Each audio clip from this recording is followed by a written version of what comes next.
Working the night shift at an isolated gas station can make your imagination run wild, especially when you're the only soul for miles. I'm Mike, and I've been working at this little outpost on Route 39 for a couple of years now. The job is mostly uneventful, save for the occasional late-night traveler or trucker looking to refuel. But there was one night, a night I'll never forget, when things took a turn for the bizarre. It was a typical shift. The clock had just struck midnight. I was sitting behind the counter, a book in my hand, the hum of the fluorescent lights above filling the silence. That's when I first saw it, a flicker of movement on one of the CCTV screens. I glanced up, expecting to see a customer pulling into the lot. Instead, I saw a face, partially obscured by the edge of the camera's range. At first, I thought it was a trick of the light, maybe a bug on the lens. But then it moved. It was a face, pale and distorted, just outside the camera's full view. Every instinct told me to go out and check, but something about that face, the way it seemed to stare right into the camera, made me hesitate. I tried to shake off the feeling, telling myself it was just some local kid messing around. I went back to my book, but I couldn't focus. The image of that face was etched in my mind. Minutes passed, and I forced myself to look at the monitor again. It was still there, unmoving, watching. My heart began to race. This wasn't a prank. It felt more sinister than that. Gathering my courage, I grabbed a flashlight and stepped outside, the cool night air hitting me. I walked around the building, shining the light into the darkness, but found nothing. No sign of anyone or anything. I even checked the camera itself. Nothing was obstructing it. Feeling unnerved, I hurried back inside, locking the door behind me. I kept an eye on the CCTV, but the face didn't reappear.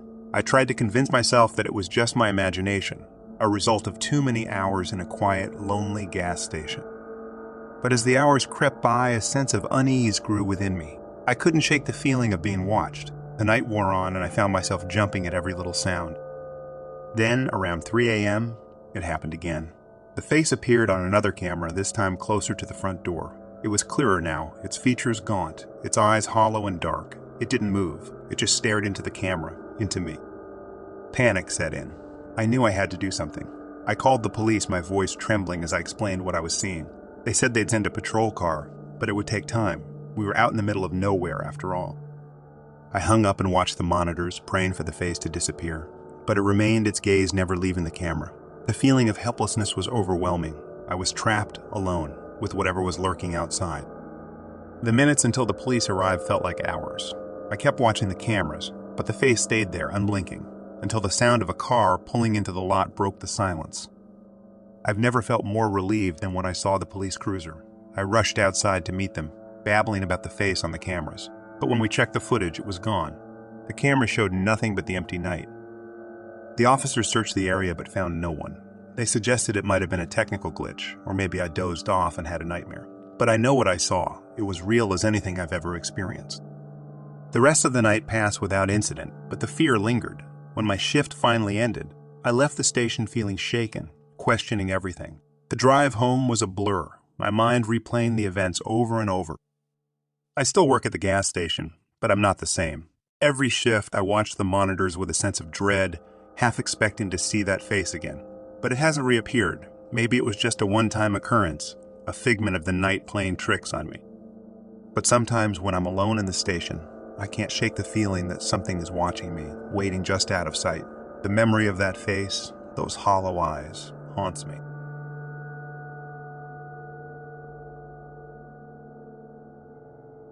I've always enjoyed the quiet solitude of the open road, especially at night. The tranquility, the rhythmic hum of the engine and the empty highways have a way of clearing my mind. But one particular drive changed everything, turning my peaceful escape into a nightmarish journey. I was heading back home from a business trip, cruising along the I-70 with only the moon for company. At a rest stop, I grabbed a quick coffee to stay awake. That's when I first noticed him, a scruffy-looking man sitting alone at a corner table, his gaze following me. I thought nothing of it, just another weary traveler like myself. Back on the road, the monotonous landscape of the Midwest rolled by. I was lost in thought when I noticed a pair of headlights in my rearview mirror, growing brighter as they approached. A car sped past me, then slowed down, matching my speed. It was an old, beat-up sedan, the same one the scruffy man had been driving. At first, I assumed it was a coincidence, but as the miles stretched on, it became clear he was following me. Every time I changed lanes, he did too. My heart started to race. Who was this guy, and why was he tailing me? I tried to convince myself that I was being paranoid. Maybe he was just going the same way. But a sinking feeling in my gut told me otherwise.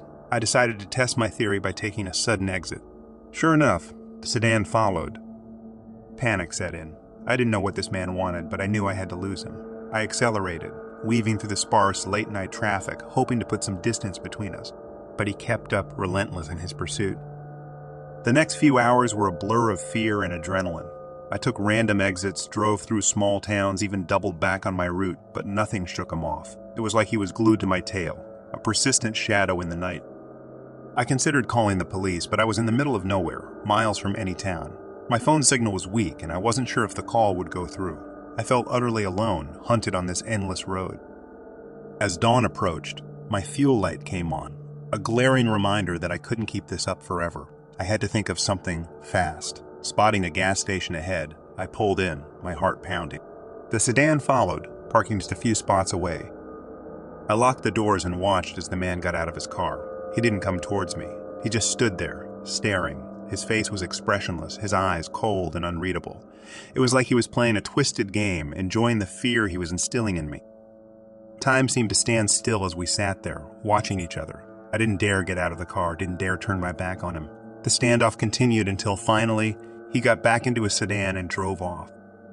I waited a few minutes, making sure he was really gone before I quickly filled up my tank. My hands were shaking so badly I could barely hold the pump. I kept looking over my shoulder, half expecting him to return. But he didn't. The sky lightened, a new day breaking, and I was alone again. I got back on the road, constantly checking my mirrors, the fear of seeing that sedan again never leaving me. The rest of the drive home was torturous. Every car that approached from behind made my heart skip a beat. I couldn't relax, couldn't shake off the feeling of being watched. When I finally reached home, I was a wreck. I couldn't explain what had happened, why that man had chosen to follow me, what he had wanted. My love for the open road, the peace it once brought me, was shattered. Now it was tainted with fear, the memory of that relentless chase. I reported the incident to the police, but without a license plate or a clear description of the man, there wasn't much they could do. They said it was probably just a case of road rage, a random act by a disturbed individual. But it didn't feel random to me. It felt personal, like he had singled me out for some unknown reason.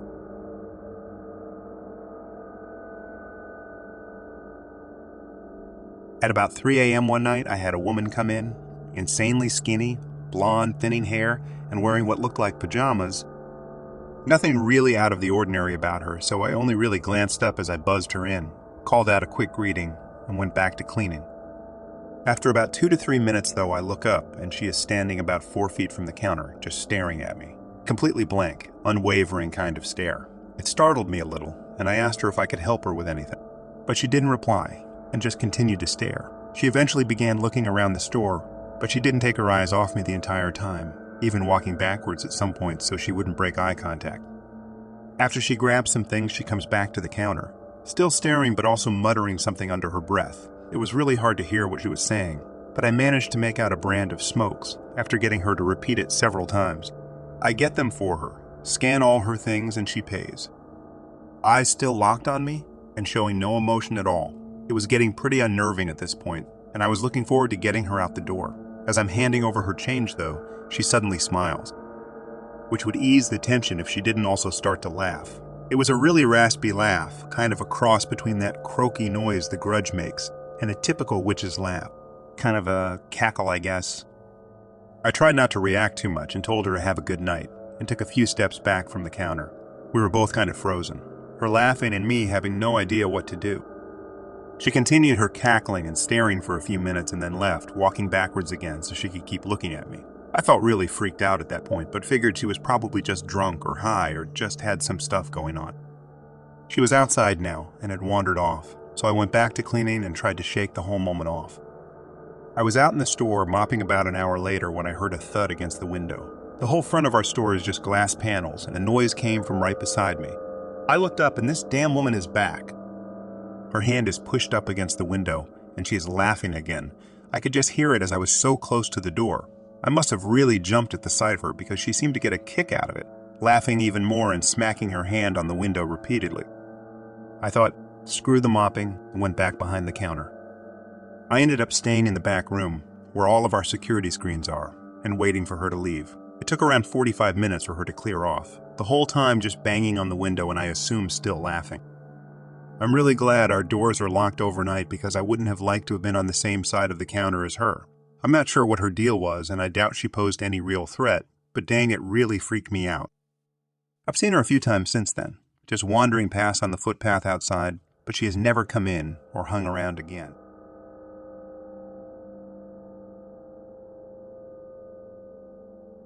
Working the graveyard shift at a gas station off the interstate isn't anyone's idea of a thrilling job, but for me, it's a way to make ends meet. The station sits isolated at exit 14, a lonely beacon for the occasional traveler. Most nights are uneventful, the silence only broken by the sporadic customer needing a late-night fuel top-up or a coffee to stay awake. I'm James, the sole attendant during these quiet hours. Tonight, like many others, I sit behind the counter, scrolling aimlessly through my phone, the drone of the overhead fluorescence a steady companion. The clock ticks past 1 a.m. and the world outside seems almost unreal, the darkness unbroken except for the dim glow of the station's lights. It's in these small, silent hours that your mind starts playing tricks on you. Tonight is no different. As I sit there lost in the glow of my phone screen, I start to hear it, a faint noise like whispers carried on the wind. I glance up, peering through the large glass windows, expecting to see a customer. But there's nothing, just the empty, illuminated forecourt and the quiet road beyond. I shake my head, dismissing it as the product of a tired mind, and return to my scrolling. But the noise continues, growing louder, more insistent. It sounds like hushed voices murmuring in a language I can't quite understand. A chill runs down my spine. I stand up, straining my ears, trying to pinpoint where it's coming from. It seems to be emanating from just outside the door. Cautiously, I approach, peering into the darkness. But again, there's nothing. No cars, no people, nothing to explain the eerie whispers. Feeling unsettled, I lock the door, a sense of unease settling over me. I retreat behind the counter, trying to focus on my phone, but the whispers grow louder, now accompanied by a faint scratching sound, like nails on the glass. I look up sharply, heart pounding. The station is bathed in an otherworldly glow, the fluorescence flickering slightly, casting strange shadows across the floor. The scratching intensifies, a desperate, insistent sound that sends waves of fear through me. I don't know what to do. The phone seems like my only lifeline, so I grab it, intending to call my girlfriend. I just needed to talk to someone. But as I dial, the line crackles and goes dead.